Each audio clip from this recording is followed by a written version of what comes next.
오늘 제가 봉독해드린 마가복음 3장에 있는 이 말씀은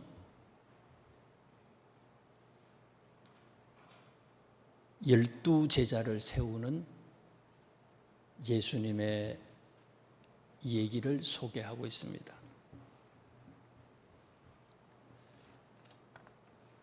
13절에 있는 말씀을 읽어드립니다. 또 산에 오르사 자기가 원하는 자들을 부르시니 나아온지라.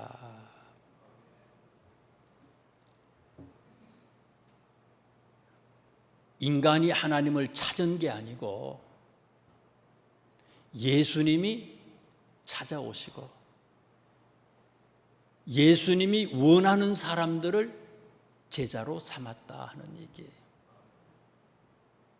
그런데 어떤 자들인지 한번 보세요. 예수님께서 원하셨던 제자들의 모습이 어떤 자들이었느냐. 16절부터 나오는 말씀에 보니까 첫 번째 제자 누구지요? 시몬 베드로가 나옵니다. 베드로가 나오고요. 또 17절 말씀에 보니까 세베대의 아들 야고보와 야고보의 형제 요한이 나오고요. 또 18절 말씀에 보니까 안드레라고 하는 그런 베드로의 동생이 우리들에게 소개되지요.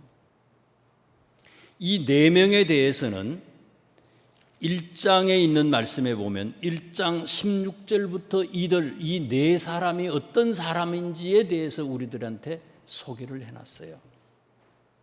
그리고 어떻게 해서 이 사람들이 예수님을 만났는지에 대해서도 소개를 해요.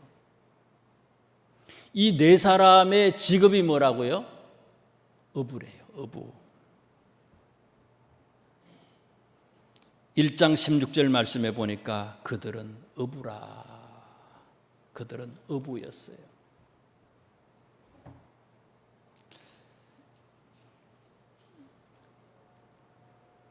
요즘은 많이 세상이 달라졌지만 과거에는 참 힘들고 어렵고 가난하고 그런 사람들이 어부들이 많았어요. 힘들고 어렵기 때문에 가진 것이 별로 없기 때문에 똑똑해도 배우지 못하는 사람들이 많았어요.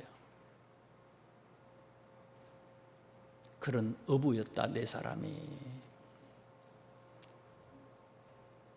또 계속해서 보니까 18절 말씀에 보니까 이 네 명의 어부 또 베드로의 동생 안드레가 나오고 난 뒤에 그 다음에 소개되는 사람이 누구예요? 빌립이라고 하는 사람이 소개가 됐어요. 빌립이라고 하는 사람을 소개하면서 요한복음 1장 말씀에 보면 빌립을 소개하는데 뭐라고 소개하는가 하면요, 빌립은 안드레와 베드로하고 같은 동네 사람이라고 그랬어요. 요한복음 1장에 빌립은 안드레와 베드로와 같은 동네 사람이라고 그랬어요. 그리고 1장 말씀에 보면 사실은 오늘 본문 1장에는 안드레와 베드로가 같이 예수님을 처음으로 만나는 것으로 소개됐지만 요한복음은 더 자세히 베드로와 안드레가 예수님을 만나는 얘기를 소개하면서 먼저 안드레가 예수님을 만났고 예수님을 믿게 되고 예수님을 따르게 되고 그래서 이 안드레가 자기 형 베드로에게 예수님을 전하는 그런 얘기가 나와요. 안드레가 전도해서 형님이 예수님을 믿었다는 거예요. 그리고 빌립이라고 하는 분은 안드레와 같은 동네에 사는 사람인데 또 베드로도 이 빌립이라고 하는 사람과 같은 동네의 사람이다라고 하는 것을 소개하면서 요한은 뭐를 얘기하는가 하면요, 안드레가 베드로를 전도했듯이 빌립 역시 안드레가 전도하지 않았을까? 그것을 추정하게 만들어요. 우리들에게 같은 동네에 살았고 추정하면 안드레가 베드로도 전도했지만 안드레가 빌립을 전도하고 또 빌립이 이 요한복음 말씀에 보면요, 빌립이 누구를 전도해요? 나다나엘을 전도하잖아요. 나다나엘. 여기 18장 오늘 본문 말씀에 안드레와 빌립과 바돌로메라고 그러는데, 바돌로메라고 하는 사람의 다른 이름이 누군가 하면 나다나엘이에요. 같은 사람이에요.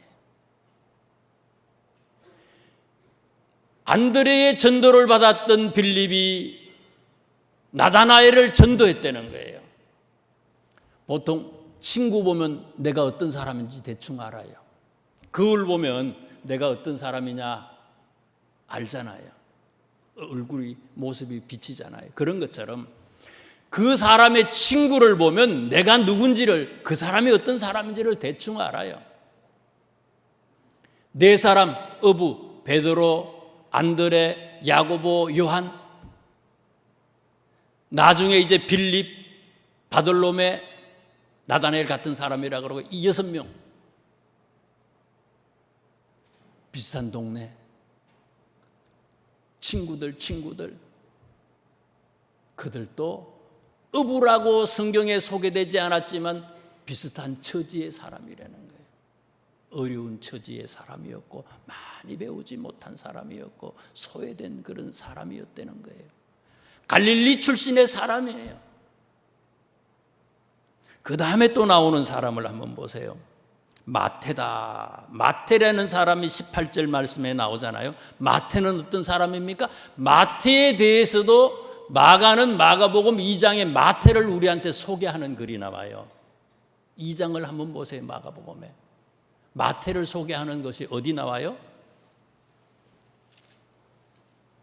13절 말씀부터, 2장 13절 말씀부터 17절 말씀을 통해서 좀 긴 말씀으로 마태가 어떤 사람인지를 우리한테 소개하는데, 이 마태라는 사람이 누구라고요? 레위가 마태예요. 같은 이름이에요. 이게요. 한 사람의 두 가지의 이름을 가지고 있는 사람. 레위는 히브리식 이름이고 마태는 로마식 이름이에요. 마태라는 사람은 어떤 사람입니까? 마가복음 2장 말씀해 보니까 마태 이 레위라고 하는 사람의 직업이 뭐라고요? 세관원이에요. 세관원. 로마는요, 이스라엘 사람들 중에 세관원을 세우고는 세관원들한테 뭐 연봉이 얼마 되는 사람은 얼마의 비율로 세금을 거두고 이런 게 아니고 아예 뭉뚱그려 가지고 갈릴리 지역은 세금을 거두 가지고 로마에다가 이제 바치는데 1,000만 원을 세금으로 바치라 이렇게 로마에서 명령을 내리면 세관원들은요 백성들한테 2,000만 원, 3,000만 원, 1억 정도를 갖다가 매겨요. 자기 마음대로 매기는 거예요. 그리고는 1,000만 원만 주면 돼. 도급제로 세금을 정했다는 거예요, 로마가. 그러니까 엿장수 마음대로지 이게요. 세관원들이 자기 마음대로 세금을 부여하는 거예요. 나머지는 다 자기가 가지는 거예요. 그러니까 원망이 자자한 거예요. 뭐 로마의 친로마주의자들이다, 매국노다, 부정한 사람이다, 온갖 욕을 다 얻어먹는 사람이 세관원이에요. 그 사람이 누구라고요? 세리, 레위, 마태였다는 거예요. 그래서 17절에 2장 17절에 있는 말씀에 보니까 이렇게 소개하네요.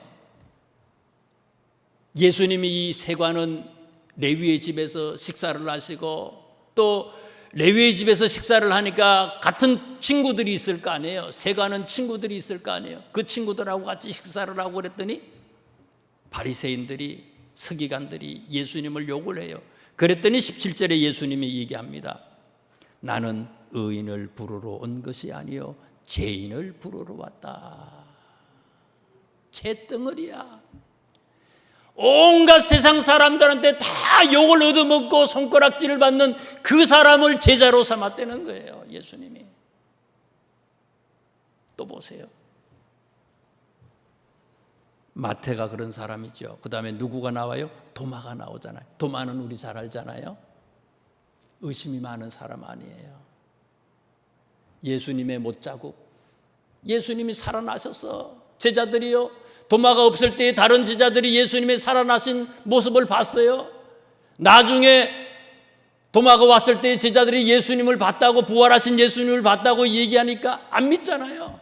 자기는 눈으로 안 보면 손가락 못자국 난 이 못자국 있죠. 손에 못자국 난데 여기다 손가락 안 집어넣어보고 이 창자리 착자국 여기 허리 옆구리 있잖아. 여기다가 손을 안 집어넣고는 넣어봐야만 내가 예수님 살아났는지가 알겠다는 거예요.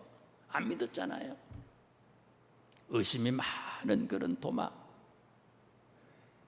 그 다음에 또 누구가 나옵니까? 알포의 아들 야고보와 및 다데오다. 야고보라고 하는 이름이 또 있잖아요. 그죠? 거기 위에 세베대의 아들 야고보하고 이제 구별하기 위해서 어떤 성경에는 작은 야고보라고 얘기도 해요. 알페의 아들 야고보하고 다데오.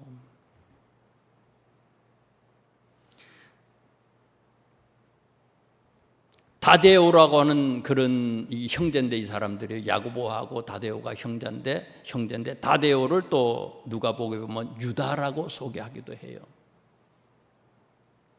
가룟 유다와 다른 그런 유다예요. 근데 여기 보면요, 이 알페오의 아들 야고보하고 다데오라고 하는 사람이 어떤 사람인지에 대해서 성경은요, 신약 성경 어디를 봐도 이 사람들을 소개하는 글이 별로 없어요. 나중에 역사가 뭐 유세비우스라고라든지 뭐 이런 사람들이 소개하는 그런 전성에 의해서 소개되는 글들은 있는데, 성경 자체에서 이 알표의 아들 두 사람이 어떤 사람인지를 소개하는 그런 글은 별로 없어요. 그런 거 보면요, 이 사람들이 굉장히 겸손한 사람, 나서는 게 아니라 그냥 낮아지기를 좋아하는 사람, 자신을 잘 나타내지 않는 사람, 이렇게 장점을 얘기할 수도 있겠지만 어떻게 보면 나쁘게 얘기하면 이런 사람, 이 두 사람이 어떤 사람이라고요? 존재감이 없는 사람이에요. 존재감이 없어.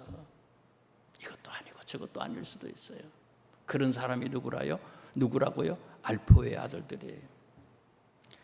그 다음에 또 보니까 가나안은 이제 가나안을 얘기하는 거예요. 가나안인 시몬이다. 이 가나안인 시몬을 각주를 해놨어요. 제 성경에는 이 사람들을 각주를 하면서 밑에다가 뭐라 그랬어요? 아람어에서 온 말로 열심당원이다. 이 사람은, 이 시몬이라고 하는 사람은 열심당원이래요. 열심당원이에요. 제로 땅이라 그러거든요. 이 제로 땅은요, 혁명당원이에요. 굉장히 진보적인 생각을 가지고 있었고 아주 굉장히 과격한 사람들이었고요. 이 제로 땅, 이 혁명당, 열심당원들은요, 거의 품속에 뭐를 품고 있는가 하면요, 단도를 칼을 품에 품고 있는 사람들이었대요. 굉장히 어떻게 보면 진보적인 생각을 가지고 있는 사람이에요. 한쪽으로 기울어진 생각이에요. 자기 생각이 엄청나게 강한 사람이에요.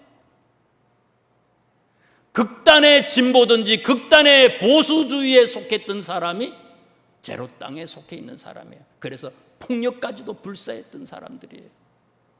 그 사람이 가나안인 시몬이다. 마지막에 나오는 사람이 누굽니까? 유다다. 가롯 유다. 예수님 팔아먹은 사람 아닙니까? 말도 안 되는 사람이에요. 배반자예요. 배반자의 아이콘이지, 이 사람은요. 야, 이 사람도 아니야. 이거는 사람도 아니야. 얼마나 사람들한테 배신당하고 상처를 입었으면 요즘에 사람들이 어때요? 유모차에 끌고 다니잖아요. 개들을, 애완견들을, 반려견이라 그러잖아요. 사람들한테 배신을 당하니까. 짐승들은 배반을 안 해. 그런데 사람이 배반을 해.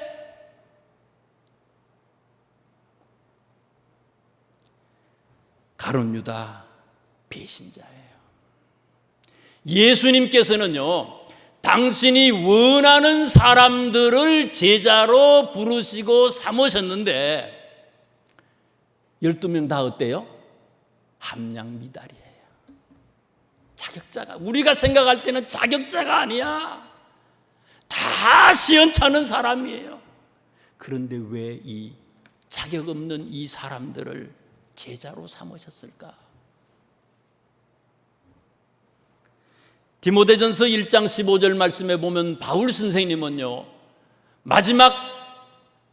거의 마지막 편지지요. 디모데전서를 기록하고 그 다음에 디도서를 기록하고 디모데후서를 기록하고는 이 사도 바울 선생님이 순교하는 거 아닙니까? 감옥 속에서 기록을 했어요. 디모데에게 너도 나와 같이 이렇게 목회를 하는데 죽기를 각오하고 목회하라고 편지를 쓴 겁니다. 그러면서 당신의 목회를 쭉 정리하면서 디모데한테 이런 글을 얘기합니다. 나는 죄인 중에 괴수다. 자기 자신을 죄인 중에 괴수였다는 거예요. 내가 죄인 중에 괴수였는데 예수님이 나를 붙잡아서 나를 세워서 사도가 되게 해주셨다는 거예요. 사도 바울 선생님의 신앙의 모토가 뭐예요? 항상 기뻐하는 거예요. 쉬지 않고 기도하는 거예요. 범사에 감사하는 거예요. 죄인인데 죄인 중에서도 최고의 냄새나고 더러운 괴수인데 바울을 들어서 하나님이 사도로 세웠었어요. 제자로 삼으셨어요. 이게 너무 감사하기 때문에 어떤 환난이 오고 핍박이 오고 역경이 오고 바울에게 찔리는 과시가 있었잖아요. 다른 사람들은 사람을 죽은 사람도 살리고 병든 자도 살렸던 바울이었는데 바울이 정작 당신은 어때요? 엄청난 질병이 그를 찌르고 있었다는 거예요. 그렇지만 바울은 어떻게 살았다고요? 범사에 감사했어요. 항상 기뻐했어요. 나의 부족을 알기 때문에 주님 앞에 엎드렸어요. 기도했어요. 무자격자들을 부르신 이유가 이것이에요. 항상 기뻐하고 범사에 감사하라고. 오늘 본문 말씀 그 전에 나오는 1장에 나오는 말씀을 보세요. 제자를 부르시고 난 다음에 그 다음부터 1장 21절 말씀부터는 계속해서 병자들을 고치는 얘기가 나와요. 1장 21절부터 28절까지 말씀에 귀신을 쫓아내고 귀신 들린 사람을 고쳐주는 얘기, 29절 말씀부터 수많은 사람들의 병들을 고쳐줘요. 열병을 고치고 귀신병을 고치고 각종 병자들을 고치는 얘기들이 나와요. 그 다음에 35절부터 39절에도 1장 말씀에도 보니까 또 병자를 고치고 귀신을 쫓아내요. 40절 말씀부터도 계속해 그렇잖아요. 나병 환자를 고치는 그런 얘기가 나오고 2장에도 보니까요 계속해서 중풍병자를 고치는 그런 얘기가 나옵니다. 3장에 있는 말씀에 보니까 3장에도 손 마른 사람을 고치는 그런 얘기가 나와요. 예수님 당시에도요 병자가 무진장 많았어요. 고통받는 사람들이 너무 많았어요. 질병으로 인해서 고통받고 사업으로 인해서 어려움을 당하고 자식 때문에 아주 밤잠을 자지들 못하고 아무리 힘들고 어려워도 이런 고난 속에서도 그 다음에 3장에 제자 얘기를 하잖아요. 제자 부르는 얘기를 12제자를 세우는 얘기가 나오잖아요. 무자격자인데 세웠어요. 뭐 하라고요? 그럼에도 감사하라는 거예요. 바울 선생님이 죄인 괴수임에도 하나님께서 자기를 세워서 제자 되게 하신 것처럼 사도 되게 하신 것처럼 그래서 바울은요 항상 기뻐하고 감사했던 것처럼 오늘 우리들도 어떤 상황 속에서도 입을 열어 감사할 수 있는 사람이 되라는 거예요. 무자격자를 세우신 이유 첫째는 그거예요. 요한복음을 한번 보십시다. 같이 요한복음 15장 16절을 한번 펼쳐보세요. 요한복음 15장 16절 말씀에 보니까 오늘 본문의 말씀을 더 자세히 이해할 수 있는 말씀을 소개하고 있어요. 요한복음 15장 16절에 있는 말씀입니다. 신약성경 174쪽 요한복음 15장 16절입니다. 제가 읽어드릴게요. 너희가 나를 택한 것이 아니요 내가 너희를 택하여 세웠나니 이는 너희로 가서 열매를 맺게 하고 또 너희 열매가 항상 있게 하여 내 이름으로 아버지께 무엇을 구하든지 다 받게 하려 함이라. 우리가 찾은 게 아니라 예수님이 우리를 찾아오셨대요. 예수님이 우리를 택하셨대요. 택하신 이유는 뭐라고요? 열매를 맺게 하기 위해서래요. 자, 그런데 이 15장에 있는 말씀, 그 직전에 있는 말씀 보세요. 무슨 열매냐 이거예요. 그 열매가 뭐냐 이거예요. 11절 15장 요한복음 15장 11절 특별히 12절부터 12절 13절 14절 여기 있는 말씀 보세요. 그 열매를 계명이라고 여기 또 소개했어요. 이것 때문에 무자격자인 우리를 불러주셨대요. 내 계명은 곧 내가 너희를 사랑한 것 같이 너희도 서로 사랑하라 하는 이것이니라.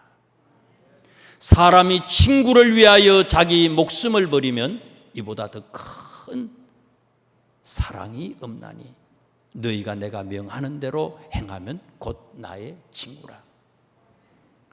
우리 예수님 사랑하시잖아요. 하나님 사랑하시잖아요. 우리가 예수님 사랑하시면 아멘 하십시다. 사랑하죠. 하나님 사랑해. 예수님을 사랑해. 다 사랑해. 그런데 성경은요, 예수님은 우리를 세우신 이유를요, 무자격자인 우리를 세운 이유가 뭐라고요? 하나님만 사랑하는 게 아니라는 거예요. 하나님을 사랑하면 뭐 하라고요? 친구를 사랑하라는 거예요. 내 계명은 곧 내가 너희를 사랑한 것 같이 너희도 서로 사랑하라는 거예요. 서로 사랑하라. 서로 사랑하라.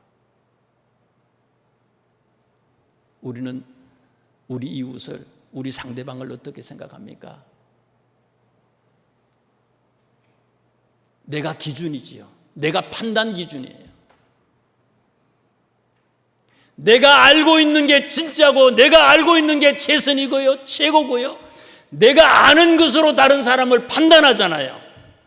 그래서 오늘 본문 다시 돌아가요. 한번 보세요. 1장, 2장, 3장에 있는 말씀에 보면은요, 특별히 18절부터 2장 18절부터 나오는 말씀을 보세요. 2장 18절 그 위에 장 제목을 뭘로 잡았어요? 금식 논쟁이에요. 금식 논쟁. 안식일 날 대부분의 유대인들은 금식을 하는데 왜 제자들은 금식을 하지 않느냐? 이것 때문에 서기관들, 바리새인들하고 예수님하고 충돌이 일어났어요. 안식일 날 예수님이 병자를 고쳤잖아요. 안식일 날 일하면 안 되는데 왜 병자를 예수님이 메시아라고 하면서 왜 안식일 날 일을 하느냐 이거예요. 이것 때문에 유대인들하고 예수님하고 충돌이 일어나고 3장 6절 말씀에 보니까 바리새인들, 헤롯 당원들, 이 사람들이 이것 때문에 안식일 논쟁 때문에 어떻게 했다고요? 예수를 죽일까 의논했다. 이것 때문에 예수님을 죽이려고 최초로 생각하기 시작했다는 거예요. 그래서 2장 18절 위에 보니까 금식 논쟁이라고 그러잖아요. 생각이 달라. 서기관들, 바리새인들, 헤롯 당들 강해. 엄청나게 주장이 세. 자기들이 아는 거, 서기관이니까 성경 아는 것에 대해서 박사지요. 자기가 아는 것이 진짜라고 진리라고 얘기해. 누구한테요? 예수님한테. 야, 이 말도 안 돼. 예수님 앞에 와가지고요, 자기들이 진짜래. 예수님 가짜래요. 논쟁이 벌어졌어. 그런데 어떻다고요? 예수님은 내 계명은 곧 내가 너희를 사랑한 것 같이 너희도 서로 사랑하는 것이다. 논쟁의 대상자가 되는,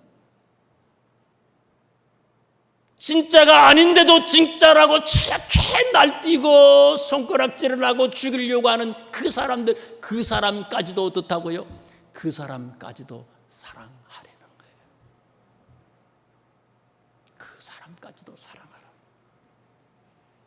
사람이 친구를 위하여 자기 목숨을 버리면 이보다 더 큰 사랑이 없다. 하나님을 위해서 목숨을 버릴 수 있지만 친구를 위해서, 이웃을 위해서 우리는 목숨을 버릴 수 없잖아요. 그런데 진짜 예수님의 제자라면 하나님을 사랑하듯이 이웃을 위해 죽을 수도 있어야 된다는, 논쟁의 대상이 되면 안 된다는 거예요. 사랑하려는 거예요. 왜? 무자격자인 나를 세운 거예요. 사실 알지도 못하면서 내 논리를 펴는 거예요. 진짜가 뭔지도 모르면서 우리가 소리를 지르고 외치는 거예요. 진리는 예수 그리스도밖에 없어요. 다 변하는 거야. 그걸 갖다가 진리라고 얘기하고 있어요. 또 본문에 있는 말씀을 또 보세요. 20절 3장 20절 말씀부터 예수님이 12제자를 삼으시고 난 뒤에 3장 20절부터 나오는 말씀은 뭡니까? 예수와 바알세불이라고 그렇게 제목을 잡아놨네요. 누구가 그렇게 했다는 거예요? 예수님의 친족들이 예수님을 바알세불이라고 얘기하고요, 예수님을 미쳤다고 얘기했어요. 성경에 보니까 예수님의 동생들이, 예수님의 친척들이 예수님을 사탄이래요. 귀신의 왕이래요. 예수님을 미쳤대요. 그런데 그 사람들하고 논쟁하지 말라는, 그 사람까지도 사랑하려는 거예요. 결국 어떻습니까? 예수님의 십자가의 사랑은 결국 어떻습니까? 예수님을 미쳤다고 얘기하고 예수님을 못 박았던 그 사람들이 예수님을 믿게 됐잖아요. 로마의 백부장이 예수님을 믿었어요. 여기 나오는 이 예수님의 친족들이 예수님을 믿습니다. 예수님의 동생 야고보가 AD 49년 첫 번째 예루살렘 회의할 때에 의장이 됐잖아요. 사도라고 그랬어요. 그 사람도요. 사랑은 반대파까지도 다 녹여버린 거예요. 원수까지도 녹여버린 거예요. 무자격자인 우리를 세운 이유가 어디 있느냐? 범사에 감사하는 거예요. 항상 기뻐하는 거예요. 그리고 무자격자인 나를 하나님이, 예수님이 찾아오셔서 우리를 제자 삼으신 것 얼마나 감사해요. 그런 것처럼 우리도 예수님처럼 그렇게 사는 거예요. 사랑하며 사는 거예요. 논쟁하는 게 아니라는 거예요. 그 사랑을 품는 것, 그렇게 사는 거예요. 그 뒤에 나오는 말씀은, 거기 앞 오늘 본문에 나오는 3장에 있는 말씀을 한번 보세요. 14절, 3장 14절 말씀에 보니까요, 재정적으로 제자들을 삼으신 목적에 대해서 설명을 했어요.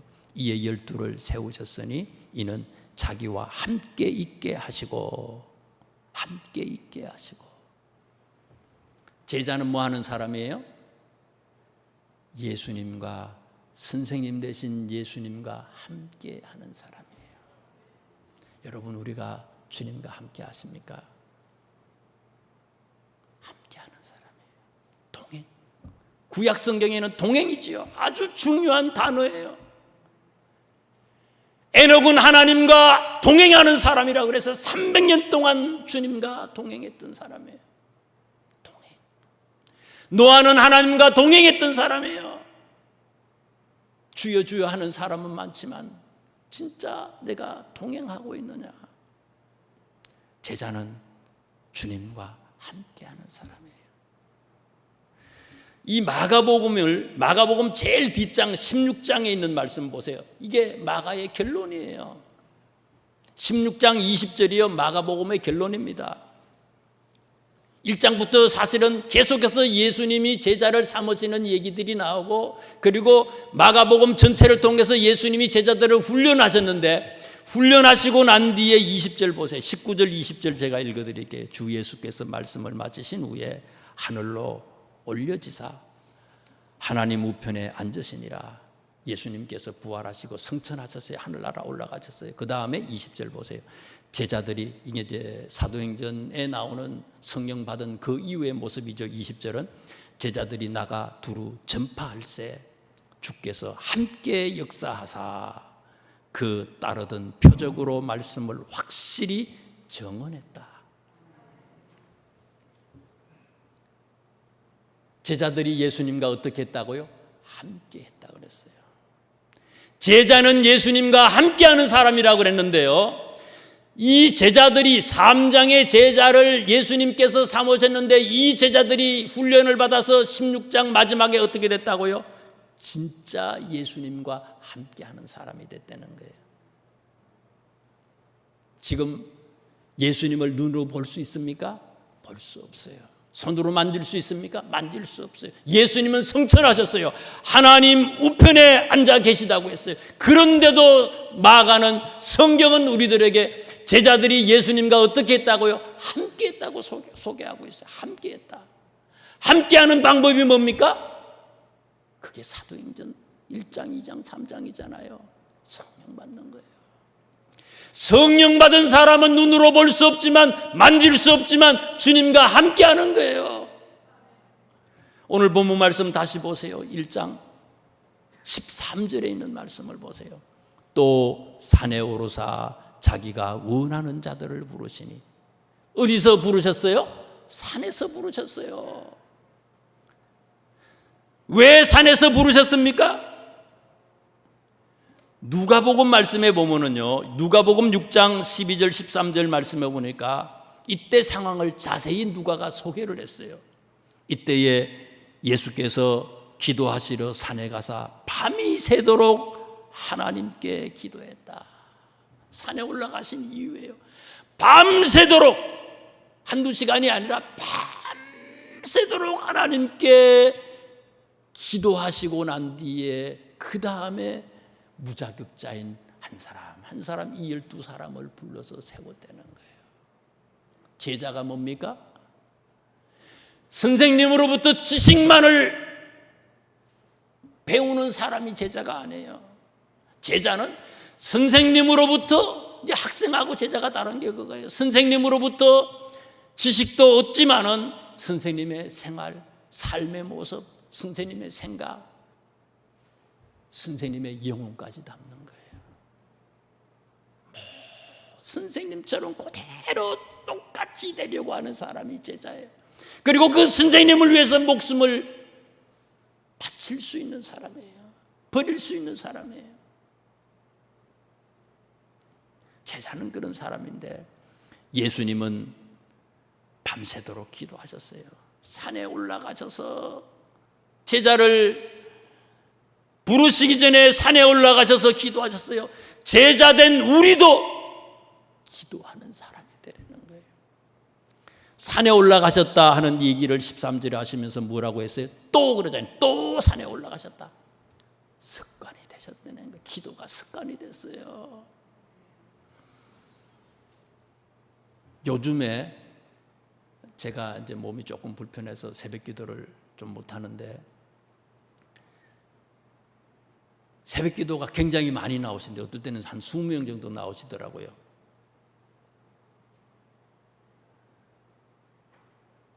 저를 위해서 기도하는 많은 분들이 계세요. 감사하죠.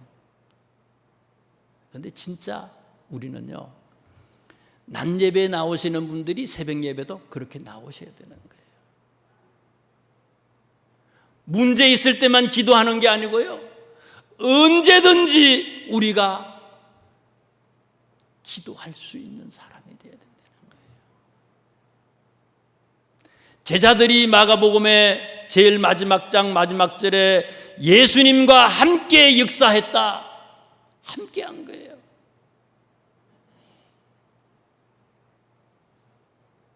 제자는 범사에 감사하는 사람이고, 제자는 친구를 위해서 목숨을 버릴 수 있는 사람이어야 되고, 이것이 가능하게 되는 것은 무엇 때문에? 어떻게? 비결이 뭐라고요? 기도하면 가능하다는 거예요. 내 생각으로는 알 수 없어요. 내 의지로는 알 수 없어요. 참 제자의 삶을 살 수가 없어요. 그러나 기도하면, 성령 받으면 그렇게 살 수 있어요. 사랑할 수 있어요. 논쟁해봤자, 논쟁에서 이기면 무슨 소용이 있겠어요? 허무한 것밖에 없어. 이기는 게 중요한 게 아니에요. 지는 게 이기는 거예요. 사랑하는 거예요. 품는 거예요. 십자가를 지는 거예요. 그래서 마가는, 예수님의 제자들은 가룟 유다를 제외한 나머지 사람들은 다 그렇게 했다는 거예요. 가룟 유다는 기도하는 자리에 없었잖아요. 겟세마네 동산에 나머지 제자들이 다 올라가서 기도하는데, 가룟 유다는 예수님 잡아 죽일 궁리만 하잖아요. 대제사장한테 가서 그 자리에 없었어요. 기도하시는 예수님을 닮는 사람들이 제자예요. 기도하지 않으면 어떤 사람이 된다고요? 가룟 유다 되는 거예요. 가룟 유다가 멀리 있는 게 아니라 기도하지 않으면 나도 가룟 유다가 될 수 있는 거예요. 기도하면, 부족하지만 기도하면 주님과 함께해서 마가복음 16장에 나오는 말씀처럼 제자들이 나가 두루 전파할세. 전도가 뭡니까? 예수 믿고 구원받으세요. 물론 중요하지요. 그러나 그런 삶을 범사에 감사하고 이웃까지 사랑하고 논쟁하지 않는 거예요. 내가 죽는 거예요. 그렇게 살아서 그들을 전도하는 거예요. 그들을 감동시키는 거예요. 생활로 전도하는 거예요. 제자들이 나가 두루 전파할세. 주께서 함께 역사하사 그 따르는 표적으로 말씀을 확실히 증언했다. 확실히 제자의 삶을 사는, 입으로가 아니라 삶으로 진짜 확실하게 증언하는 참 제자가 우리 모두가 될 수 있기를 주님의 이름으로 축원합니다. 기도하겠습니다.